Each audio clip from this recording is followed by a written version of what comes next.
তো আমরা পৌঁছে গেছি অলরেডি বেলঘাটার মন্দিরে। এই দেখুন আমাদের সাথে আসিছি, আর এই যে এখানে যতগুলা ঠাকুর আছে সব তোমাদেরকে এখনই দেখাচ্ছি। তোমরা আমাদের সঙ্গে থাকো এবং সাথে থাকো। তো তোমাদেরকে এখান থেকে শুরুয়াত করছি। দেখো এইটা প্রথমে আছে, ঢুকতে ঢুকতে পাওয়া যাবে এই মন্দিরটাকে। দেখো এই দেখো, এরপর আমরা আগে দিকে যাব। সঙ্গে থাকো এবং সাথে থাকো। তো হ্যালো গাই, এখন আমরা চলে আসছি বেলঘাটার মন্দিরে।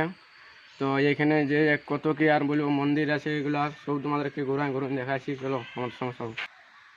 তো এইটা মানে কি বলবো, তোমরাও দেখতে পাচ্ছ যে এটা জিনিসটা কি, কিন্তু এই যে কিসের বানা হয়েছে এটা মানে দেখে বুঝেছে পাথরে নেই, কিন্তু এটা বলতে পারবো এটা যে ওই পুরোহিতটা থাকলেও বলে দিত, কিন্তু আমাদের সঙ্গে তো নাই।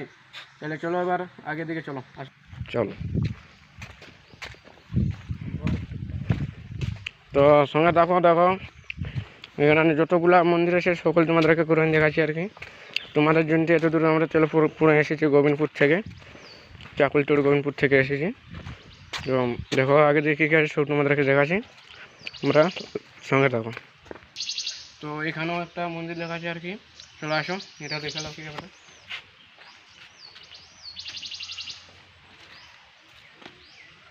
দেখুন এটা একটা শিব ডাওয়ার বটে আর কি, উপর দিকে ঢালাই করা আছে পুরা।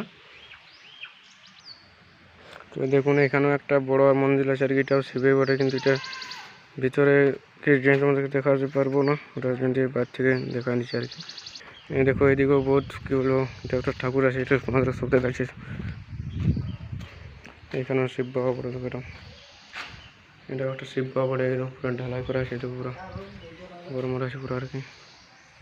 এই দেখুন এখানে একটা শিব বাবা আছে, এখানে সারা বাবা, এই দেখুন এই রহস্য। আর এই দেখুন কতগুলো এখানে গরম ওরা, সেখানে একটা এটা মন্দির নাকি গোটা বুঝতে লাগছে আর কি। তো এরপর আমরা বাড়ির দিকে রওনা দেবো, এখানে আমাদের ব্লগ শেষ।